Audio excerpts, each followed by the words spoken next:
Hey guys, what's going on? It's Ash here coming at you today in Clash Royale. Today, we're going to take a close look at the legendary cards in Clash Royale, and we're going to assign them a ranking from worst to first. And even though we did a video like this almost 2 months ago, a little under 2 months ago now, so much has changed in the game. We have Magic Archer into the game. I'm curious to where you guys, or what you guys think about where I ranked Magic Archer.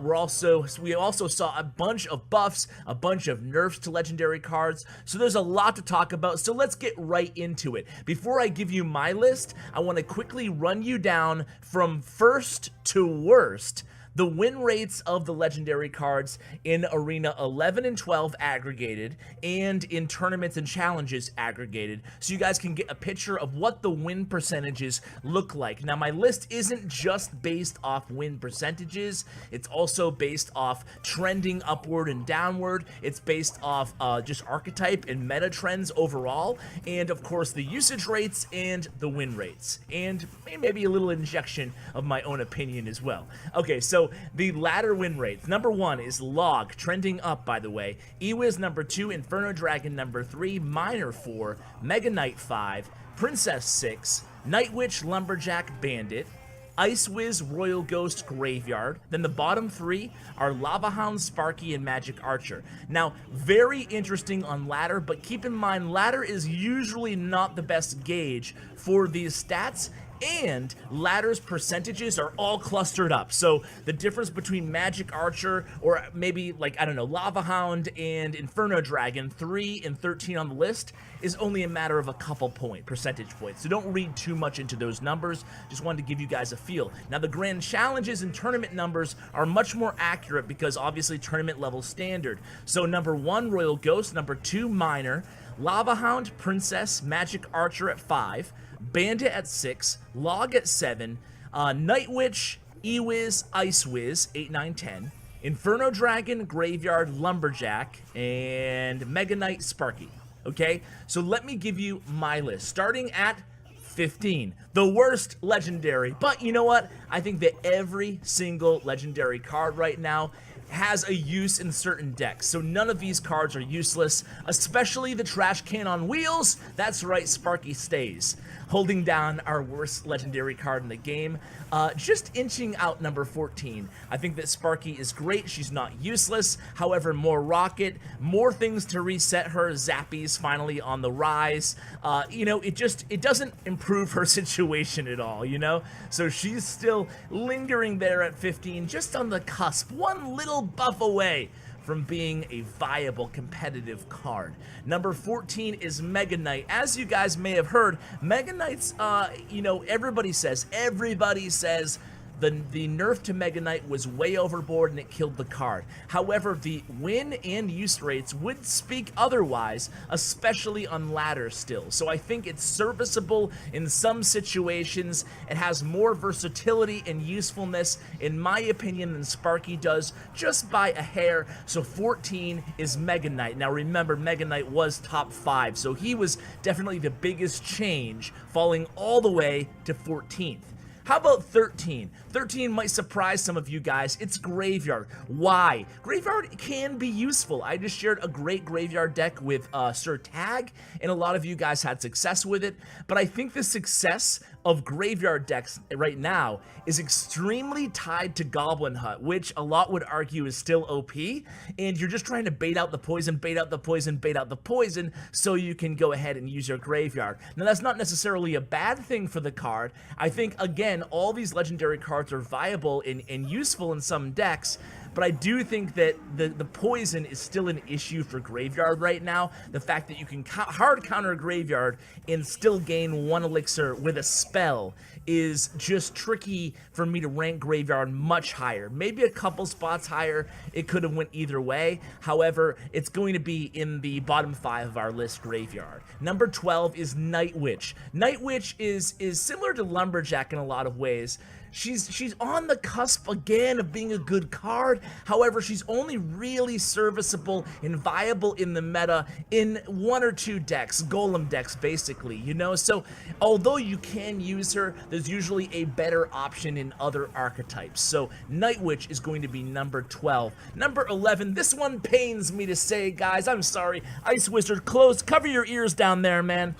It's Ice Wizard at number 11. Ice Wizard is a great defensive card. However, he just doesn't retain his value that he has on defense onto the counter push on the offensive end. So for that reason, he's really heavily relegated to graveyard decks or to siege decks, expo decks that need that strong defensive force, and then they can place down their win condition that's a little unorthodox, such as expo or graveyard. So for that reason, again, Ice Wizard is, man, they're all great cards. It's so tough to rank. These were the toughest rankings I've ever done, guys. All right, number 10 is Lumberjack.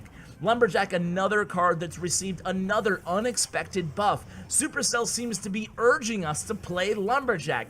Give him a try, guys. He's a great card. However, we see more Executioner now in Balloon decks, where we used to see the Balloon Lumberjack in some areas here. It was never tier 1, but it was viable in a lot of ways. We don't really see that anymore. We see mostly Lumberjack Golem decks. Again, it seems to be relegated to just one archetype, so because of that, it's still number 10 on our list. However, definitely moving in the upward direction on our rankings.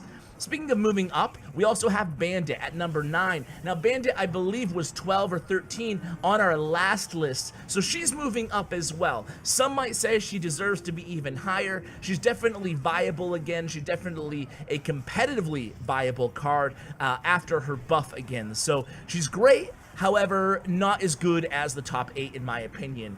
Now, this is going to be, when we get into the top 8 here, guys, in my opinion, this is where we see a tier upgrade, right? So all of these cards, in my opinion, are tier 1 inside the meta, meaning they're all great cards. So if, I can already tell, no matter what card I put next, I feel like I could be making an awful mistake on these rankings. So it's going to be Inferno Dragon. After his nerf, he was a top 5 card. He still easily, arguably, could be a top 5 card. His use and win rates after the extinction of that Mega Knight Zap deck that he was in every single one of those decks, Zap Bait, excuse me, his use rates went down, and so did his win rates. And it received a nerf, so I thought it was fair to put him at 8 on this list, even though it's definitely one of the best cards in the game at the same time. Number 7 is going to be Magic Archer. So I could have been a Rebel Rouser and put Magic Archer into the top 3 or 4 or even 5. However, I'm going to temper my expectations. I have heard from the community that a lot of people are very unhappy and underwhelmed by Magic Archer. I think that's partially because of extremely high expectations. People thought that Magic Archer was going to be the new Royal Ghost, was going to be the new Night Witch, just an incredibly OP legendary card. Some people complained about it, some people liked it. Either way, it definitely wasn't that. It was arguably a very well-balanced but strong card upon release. I don't think it needs any buff or nerf right now. However, anecdotally speaking, win rates are extremely high in tournaments and in challenges. In yesterday's 10K tournament that I host every day, streamed live on Facebook, we had 4 decks finish top 10 in a 1,000-man tournament. 4 decks finished top 10 with Magic Archer. Not only 4 decks, but 4 different archetypes, showing the versatility of the card. It's a really high skill cap card, meaning that it takes a lot of practice and a lot of skill to play at its full potential. However, it's a great card, I feel like, and we'll see a lot of competitive action in CCGS in 2018 and other competitive tournaments. So, number 6 is Ewiz. Ewiz has the 9th best win percentage, so I'm actually ranking him a little bit higher than that in tournaments and challenges. In ladder, he's still totally viable, so it leads me to believe that Ewiz is so viable on ladder, partially because he's just a better ladder card, but mostly because people actually have him leveled up where they don't have cards like Magic Archer, for example, leveled up enough yet. It takes more time for the true nature of the card's relevance and strength to show go on ladder rankings. But E-Wiz, no doubt about it, is still a top card in the game. Of course, its Zap effect, its Enter the Arena ability, really strong. E-Wiz, number 6, baby. Number 5 is going to be, maybe you forgot that I even included, or forgot about this card, because I'm used to putting Lava Hound in the bottom 5. She's made her way all the way up to the top 5. Coming in at number 5, it's the Lava Hound. Lava Hound went from, I don't know if it's a shift in the meta, I don't know if it's just that buff to the Lava Hound, but all of a sudden her win rates are spiking and continuing to trend upward, both on ladder and in challenges. I mentioned yesterday's tournament and the tournament before that, seeing a lot of Lava Loon. In fact, it took first place 2 days ago in the 10K tournament. I see a lot of players in brackets, pro brackets, using Lava Hound again. Of course, Botcham dominating ladder. That's nothing new with Lava Hound. Lava Hound and Lava Loon and Lava Hound minor decks are certainly viable again. Number 4 is Princess. She's back, baby. I think she was number 7 last ranking. So she sees a spike on this list here, and the reason being is because bait is back, man. Log bait is back. We have the Prince version of the log bait, we have Zappy's version of the log bait, now we have Valkyrie version of the log bait, so that's going to explain the bump in ranking for both Princess and log. Number 3, Royal Ghost, by far the number 1 win rate in tournaments and challenges out of all legendary cards. We're going to put him at number 3 here because that win rate does not carry over to ladder. However, at 3 elixir, as I predicted, Royal Ghost still retains his value despite that, you know, pretty decently sizable nerf to a balance updates ago. So number 3 is Royal Ghost. It's cheap, he's versatile, he's still a pain in the butt to deal with when he gets to your tower. He's a strong card. Number 2 is going to be Log. Log has moved again from middle of the list to the top of the list now that the nerf to the Mega Knight Zap Bait deck, and we're just seeing a lot less of that Zap Baits, the bats, the deck with the bats and the Spirit Goblins and all that Zap crap coming at you, right? That's definitely, it's not useful, it's not useless, excuse me, it's not dead. However, it's just not as strong as it used to be. Now we're seeing a more robust log bait meta, so there comes the log shooting up there to number 2. In number 1, for the 3rd straight ranking, is going to be Miner.